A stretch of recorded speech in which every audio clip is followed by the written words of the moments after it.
Olá, irmãos e amigos, estamos juntos mais uma vez, pela graça do nosso bom Deus, para a nossa leitura devocional diária.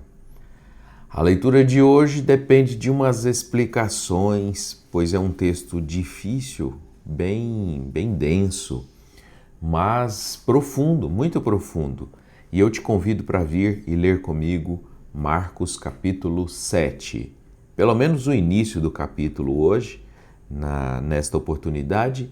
Como a nossa leitura é sequencial, depois a gente continua numa outra oportunidade. Então, sejam todos bem-vindos. Vamos ao nosso devocional diário, o nosso culto doméstico online diário. Marcos capítulo 7, primeiro verso. O mandamento de Deus versus a tradição dos homens ou do homem. Vamos ler. E ajuntaram-se a ele os fariseus e alguns dos escribas que tinham vindo de Jerusalém. E, vendo que alguns dos seus discípulos comiam pão com as mãos impuras, isto é, por lavar, os repreendiam. Porque os fariseus e todos os judeus, não conservando a tradição dos antigos, não comem sem lavar as mãos muitas vezes. E quando voltam do mercado, se não se lavarem, não comem. E muitas outras coisas há que receberam para observar, como lavar os copos e os jarros e as mãos e os vasos de metal e as camas. Depois perguntaram-lhe os fariseus e os escribas: por que não andam os teus discípulos conforme a tradição dos antigos, mas comem o pão com as mãos por lavar? E ele respondendo disse-lhes: bem profetizou Isaías acerca de vós, hipócritas, como está escrito: este povo honra-me com os lábios, mas o seu coração está longe de mim. Em vão, porém, me honram, ensinando doutrinas que são mandamentos de homens. Porque deixando o mandamento de Deus, retendes a tradição dos homens, como lavar dos jarros e dos copos, e fazei muitas coisas semelhantes a estas. E diziam-lhes: bem invalidais o mandamento de Deus para guardardes a vossa tradição. Porque Moisés disse: honra a teu pai e a tua mãe, e quem maldisser ou o pai ou a mãe, certamente morrerá. Vós, porém, dizeis: se um homem disser ao pai ou à mãe, aquilo que poderias aproveitar de mim é corbã, isto é, oferta ao Senhor. Nada mais lhe deixais fazer por ser pai ou por sua mãe, por seu pai ou por sua mãe, invalidando assim a palavra de Deus pela vossa tradição que vos ordenaste, e muitas coisas semelhantes a estas. Paremos nossa leitura ao final do verso 13. Aqui há algumas coisas a serem vistas. E o que ocorre é que a gente percebe pela leitura de uma maneira rápida, se nós lemos rapidamente, nós entendemos que há uma crítica e até uma frase que Jesus disse em Mateus, que é: o que contamina o homem é o que sai da sua boca e não o que entra pela sua boca. O que entra não contamina o homem. Essa foi uma afirmação de Jesus e que explica esse texto. Mas ele é muito mais profundo do que isso, do que apenas isso, pois Jesus também deu uma acusação. Também mostrou um outro lado, muito mais grave que aqueles fariseus estavam fazendo. E aqui é onde a gente perde, não é uma falha, a gente perde na profundeza do texto. Então, o que eu desejo nessa leitura é justamente voltar e procurar explicar de uma maneira mais simples isso aqui que ocorreu nesse diálogo. Esse diálogo de Jesus aqui é o conflito de Jesus com os fariseus e dos fariseus com Jesus, o mais bem escrito, o mais longo de Marcos, pois como temos lido, Marcos é muito sucinto, rápido, sintético, rápido na hora de sua escrita. Então, chegamos no primeiro verso. Veio um grupo, uma delegação que vieram de Jerusalém. E vieram e já acharam alguma coisa para criticar. Tiremos uma lição daqui. Facilmente se acha ou criticar se a gente está procurando algo para criticar. A gente acha rapidamente. Esses fariseus vieram de uma distância de mais de 100 quilômetros e foram para encontrar com Jesus. Fizeram uma viagem, e uma viagem muito mais sofrida do que hoje. Percorrer hoje 100 quilômetros numa viagem é relativamente fácil, mas naquele tempo foram e perderam todo esse esforço para achar alguma coisa para criticar a Jesus. Foram com os olhos bem abertos para achar uma coisa tão pequena. E nós, muitas vezes, somos assaltados por esse espírito. Arregalamos os olhos, procuramos os mínimos detalhes de defeitos. E Jesus avaliou isso. Jesus conseguiu enxergar isso. E ele, então, quando sofreu a crítica, olhou de volta e disse: e isso? Vocês estão coando esse mosquito e estão deixando passar esse camelo, que era uma expressão de então para mostrar, colhendo uma coisa tão pequena e deixando passar uma coisa tão grave no mandamento. Eu ainda preciso explicar a diferença da lei e da tradição. A lei foi o que Moisés deixou. Deus transferiu a Moisés e Moisés transferiu ao povo. Essa era a lei. E a lei não eram só os 10 mandamentos, eram 613 mandamentos. Isso ditos por Moisés e que eles guardaram. Isso Deus tinha mandado. E a diferença com a tradição? Bem, a tradição foram o conjunto de leis orais que eles foram adaptando e, entre aspas, melhorando, explicando para o povo. E essa tradição ia passando de um para outro, de pai para filho, de pai para filho, de pai para filho. E se tornou um conjunto de regras muito mais rígido do que a lei de Moisés. Se não se fizesse determinadas coisas, estava errado, estava pecando e Deus abominava aquela.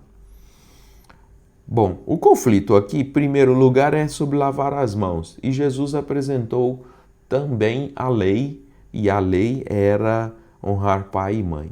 Mas há uma lei aqui implícita, escondida, que é de lavar as mãos. E essa ordem de lavar as mãos, originalmente, lá no começo, no Levítico, a ordem de lavar as mãos era para sacerdotes comendo comida santa, dedicada a Deus. Então, minha gente, não estamos falando aqui de higiene. Comer sem lavar as mãos, os discípulos de Jesus comendo sem lavar as mãos, não é questão de higiene. Nós estamos tratando de uma questão ritual, de um processo no ritual de adoração a Deus. E que, ao longo do tempo, a lei de lavar as mãos para sacerdote, quando fossem comer comida santa, dedicada lá dentro do templo, aquilo foi se trazendo para a vida comum, para a comida comum e, ao longo do tempo, para as pessoas comuns. As pessoas comuns, melhor dizendo. Então, os discípulos de Jesus eram gente do povo e que comia comida comum. Originalmente, lá no tempo de Moisés, não era exigido do povo comum que comia comida comum. Compreende aí o que aconteceu ao longo dos anos, desde o tempo de Moisés até chegar no tempo de Jesus? O que aconteceu? Uma tradição, um conjunto de costumes que foi sendo elaborado e foi sendo exigido do povo, uma carga que foi sendo posta sobre o povo e foi aumentando e aumentando, e aquilo virou uma tradição. E eu vou lhes dizer, era um ritual mesmo, um ritual que eles exigiam que as pessoas faziam. Se viessem do mercado, tinha que tomar banho.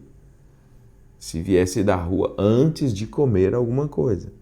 E foi isso que Jesus criticou. E o processo era o seguinte: lavava-se a palma da mão, depois lavava-se a outra palma, deixava a água cair na outra palma da mão, e aí lavava-se as costas da mão. E, na verdade, eu nem estou falando na ordem correta. Lavava as costas da mão também, depois a outra, porque se uma mão lavasse a outra e aqui estava suja, estaria sujando a outra que estava sendo lavada. E tinha uma série de rituais. E não era só a mão, tinha que lavar até o cotovelo. E a ordem de qual as costas primeiro, para depois lavar a palma primeiro. Tinha tudo isso. E se não fizesse daquele jeito, estaria errado, estaria pecando. E quem fizesse aquilo estaria errado. E os discípulos não faziam aquilo daquele jeito. Eu não estou afirmando que os discípulos estavam faltando com a higiene. Não, talvez eles tinham a sua limpeza, talvez até estivessem com as mãos extremamente limpas, mas não tinham obedecido àquele ritual, aquele processo, daquela forma que os sacerdotes exigiam. E aí sofreram críticas. Veio uma delegação, um grupo de Jerusalém, e a primeira coisa que eles viram foi o jeito que eles comiam. Não viram os milagres, não viram o ensinamento, a profundidade do ensinamento de Jesus, a autoridade do ensinamento de Jesus, coisa que o povo tinha visto, tinha percebido. Chegaram a perguntar: que autoridade é essa que esse jovem tem? E aí chegou um grupo de Jerusalém e o que viram? O que estava errado. Então, espírito de crítica, espírito de procurar defeito. E como diz o irmão Brana, se você procura defeitos, o diabo vai te mostrar defeitos. Seguindo aqui, nós temos Jesus dizendo assim que não foi só a questão do ritual das mãos. Temos no verso 4 também escrito isso, como lavar dos copos, dos jarros, dos vasos de metal e das camas. Cada um tinha um processo, tinha um ritual, tinha que aprender o jeito certo, ou então Deus estaria errando diante de Deus. Vê como foi uma carga pesadíssima que o povo carregava. E Jesus foi buscar o fundamental, Jesus foi buscar a raiz, foi voltar lá na lei de Moisés, foi voltar lá no começo e dizer assim: vocês estão exigindo essa tradição tão grave, tão pesada, e o básico vocês não estão fazendo. Então, compreende que essa leitura ela é muito densa, ela é muito difícil de compreender? Bem, vou voltar aqui e comentar. Nós chegamos no verso de número 5 e perguntaram-se os fariseus e os escribas: por que andam os teus discípulos e comem sem lavar as mãos? Eu marquei a escritura de Isaías capítulo 6, verso 9 e 10, mas eu nem vou ler, porque é o texto que está aí dizendo no final do verso 6 e no verso 7. Este povo honra-me com os lábios, mas seu coração está longe de mim. Esse texto está em Isaías 6, verso 9 e 10. Você pode associar também Isaías 29, versos 9 e 10. Deixa eu ver se eu marquei. Isaías 29, verso 9 e 10, que diz: tardais maravilhas, folgai dos bêbados, estão, mas não de vinho. O verso 13 diz assim: este povo se aproxima de mim com sua boca e com seus lábios me honram, mas o seu coração se afasta para longe de mim e o seu temor para comigo consiste só em mandamentos de homens em que foi instruído. A observância consiste em mandamentos de homens. Veja que ele colocou o mandamento de homens e não o mandamento de Deus, da lei. Mandamento de homens em que foi instruído. Isso aqui é o que é hipocrisia. Jesus chamou eles de hipócrita. Hipócrita fala de farsante. É o mesmo que farsante. Jesus chamou eles de hipócritas. Ou como eu estou dizendo aqui, né, farsante. Isaías 29, verso 13, também escritura. Deixa-me ver aqui outras referências que estão escritas na lateral aqui da Bíblia. Bom, vou deixar esses textos aqui porque senão nossa vira apenas um estudo bíblico de escrever, né? Eu quero apenas facilitar a compreensão, procurar explicar um pouco melhor a inscrição, o ensinamento de Jesus. No verso 8, Jesus diz assim: e fazei muitas outras coisas semelhantes a estas. E Jesus está falando com os fariseus. Fazeis muitas coisas semelhantes a estas. Quer dizer, põe fardos pesados sobre o povo. Exige coisas que vocês fazem que foram ensinadas por homens, que vinha de alguns anos. Ele chama de tradição. Vinha de alguns anos, mas não estava originalmente lá na lei. Lá, quando Moisés deixou, não tinha aquilo. Ao princípio não era daquele jeito. E Jesus estava condenando aquilo. Bem, fica explicado o capítulo, o texto, fica explicado, a gente compreende então que era um fardo que originalmente não existia. Mas Jesus vem e fala do Corbã, que é o verso 9, 10, 11. Jesus faz uma acusação. E nessa acusação nós temos um outro elemento que é difícil de compreender se a gente ler rápido. E é o que eu vou procurar falar aqui, a acusação de Jesus. Qual era a acusação de Jesus? Bem, quando ele disse assim, a lei de Moisés disse, honra teu pai e tua mãe, e quem maldisser pai e mãe certamente morrerá. Jesus citou a lei em dois lugares diferentes, uma é Êxodo 20, Deuteronômio 5,16, e a outra do maldizer pai e mãe, Êxodo 21, 17 e Levíticos 20, verso 9. Jesus citou o original, o mandamento. E aí Jesus fez uma acusação dizendo, vocês não estão fazendo isso por causa do Corbã. E aí o Corbã é uma palavra lá da sua linguagem, daquele tempo, e que para nós não significa. Para eles, quando Jesus falou Corbã, eles entendiam. Nós, na nossa cultura, no dia de hoje, não entendemos. E o que é? Quando um pai e uma mãe entravam em dificuldades, eles faziam um voto a Deus para não dar ajuda, para não ajudar. Lembra que a relação pai e mãe era diferente do dia de hoje, naquele tempo. Então, qualquer pessoa que fazia um voto ao Senhor ficava obrigado àquele voto. Veja aqui, Números capítulo 30, verso de número 2.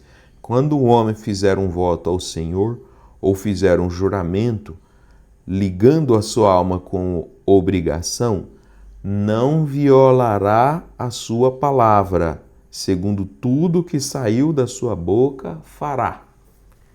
Então, eles tinham uma obrigação quando faziam um voto ao Senhor.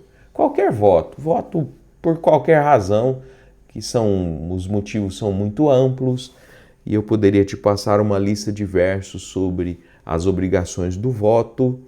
Então, você compreende que tinha o voto e quem fazia o voto ficava obrigado àquele voto. Era obrigado a fazer porque tinha prometido a Deus. Sabe o que no tempo de Jesus eles faziam? Eles pegavam um recurso e diziam, esse dinheiro eu fiz um voto com esse dinheiro e eu não tenho dinheiro para ajudar ninguém. Eu fiz um voto e eu preciso cumprir esse voto. E eu então, vamos dizer, mentiam dizendo, eu fiz um voto e eu tenho que entregar esse dinheiro. Só que eles não tinham feito o voto. Eles usavam aquele dinheiro em vez de destinar para o que eles tinham falado, porque se votasse tinha que pagar, tinha que cumprir o voto. Mas eles falavam que tinham feito o voto, mas usavam o dinheiro da maneira que eles queriam, nos seus próprios negócios. E então tinham um argumento para dizer para pai e para mãe que compreende aí o que é a hipocrisia? Então eles usavam um argumento falso para negar a ajuda, mas também não destinava como se ele tivesse feito o voto, então tinha que cumprir o voto. Então eles usavam um argumento e desprezavam o pai e desprezavam a mãe, deixavam o pai e a mãe. Na aparência, eles estavam obedecendo a Deus. Na aparência. Mas na realidade eles estavam desonrando pai e mãe. Não estavam cuidando de algo que era sua obrigação. Então eles se sentiam justificados cá para eles e Jesus conhecia o coração deles e falou: vocês são hipócritas. Falaram desse jeito. Vocês são hipócritas. Jesus falou para eles: porque vocês estão falando uma coisa, mas no fundo vocês não fizeram aquela obrigação com Deus.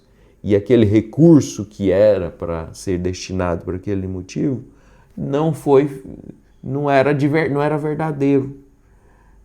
Então, gente, nós vemos que Jesus foi na ferida, na casca da ferida, e falou com eles uma coisa que eles estavam sentindo, ele falou uma coisa que eles estavam fazendo, que eles estavam vivendo, mas não estavam praticando. Na aparência, obedeciam pai e mãe, cumpriam votos e tal, mas por trás estavam fazendo um jogo para não fazer nenhuma coisa nem outra e guardar o recurso monetário. Percebe a profundeza do que o Senhor percebeu na vida deles? Porque Deus sabe tudo. Deus sabe o nosso coração. Deus sabe as nossas intenções. E quando chegou os discípulos, os fariseus, com uma aparência de santidade, chegou lá, vamos dizer hoje, colocando moral em discípulos que não estavam lavando as mãos do jeito certo, no ritual certo, querendo cobrar dos discípulos, é quase como se ele estivesse dizendo: mas vocês não fazem a sua obrigação e querem cobrar de discípulos, de gente comum, que originalmente não eram obrigados. Agora vocês estão cobrando deles coisas que vocês não estão fazendo, não estão vivendo de acordo. Compreende porque eu disse no começo que essa leitura ela é densa? E dito tudo isso aqui, que é a mensagem do capítulo 7, eu queria ampliar e ver o capítulo 7, ver o capítulo 8, o 9, o 10, até no 16, ver o livro todo. Aliás, queria que vocês enxergassem o Novo Testamento todo, de cima para baixo. Quando Jesus quebrou a tradição, porque ele não estava sendo contra a lei, ele estava sendo contra a tradição. Quando Jesus quebrou a tradição, sabe o que ele estava fazendo? Abrindo porta para que o evangelho chegasse aos gentios. Você consegue enxergar desse jeito? Se a tradição permanecesse do mesmo jeito que estava, sem ser contrariada, o evangelho da salvação seria destinado unicamente a judeus, pois a lei foi feita para os judeus, a tradição foi então complementada para os judeus, e dentro da tradição, o evangelho de boas novas nunca poderia chegar aos gentios. E Jesus já estava preparando o terreno para o próximo passo, pois Jesus era pregador, era um judeu pregando para judeus. Mas sendo Jesus Deus, ele sabia que o evangelho chegaria num Paulo e Paulo pregaria aos gentios. A mensagem que era para os judeus chegaria aos gentios e quebraria muitas tradições. O comer carne, a circuncisão e muitos outros. Então, o rompimento não começou com Paulo. O rompimento da lei judaica não começou com Paulo. O rompimento começou com Jesus Cristo, com o lavar as mãos. Quase que como dizendo: deixa os discípulos comer com as mãos ritualmente impuras. Deixa comer, porque a lei o evangelho, as boas novas de salvação, o Messias veio para os judeus e virá também. A próxima etapa é para os gentios. Você consegue enxergar? Eu sei que é difícil, mas a gente consegue ver que Deus, vendo a coisa de cima para baixo, viu todo o espectro, toda a escala, de onde sairia para onde iria o evangelho. E os judeus estavam assim com a visão muito curta, focalizada dentro de um tubo, vendo apenas uma parte, vendo apenas aquilo. Os discípulos estavam ali ao lado de Jesus, comendo, e não fazia o que os sacerdotes faziam, não tinha o mesmo ritual, e apenas alimentando o físico, sua barriguinha do dia a dia, mas Jesus estava vendo muito mais longe. Sim, Deus vê muito mais longe. As lutas, até as lutas que a gente sofre, os problemas, as coisas que nós precisamos lutar para vencer, Jesus está vendo de uma maneira muito mais ampla. Na nossa maneira de enxergar, nós enxergamos assim pequeno, quase que dentro de um funil assim. Mas ele olha de cima, com seu conhecimento onisciente, que sabe todas as coisas, sabe o nosso passado, sabe o nosso presente, sabe o nosso futuro. O futuro antes de iniciar. Deus conhece o futuro antes de iniciar. E aí então nós podemos confiar em Deus, confiar na sua grandeza, no propósito, na grandeza do seu propósito deixados para nós. Deus abençoou o seu coração. Não canse sua mente procurando entender os mínimos detalhes. Apenas creia e Deus abençoará o seu coração ainda mais. Vou ler as notificações, vocês que mandaram aqui os comentários, muito obrigado pela consideração, pelo carinho de todo mundo de estar sempre conosco, fazendo a nossa leitura verdadeiramente coletiva, e Deus abençoe a cada um. Tenham um bom dia e um bom fim de semana com Jesus.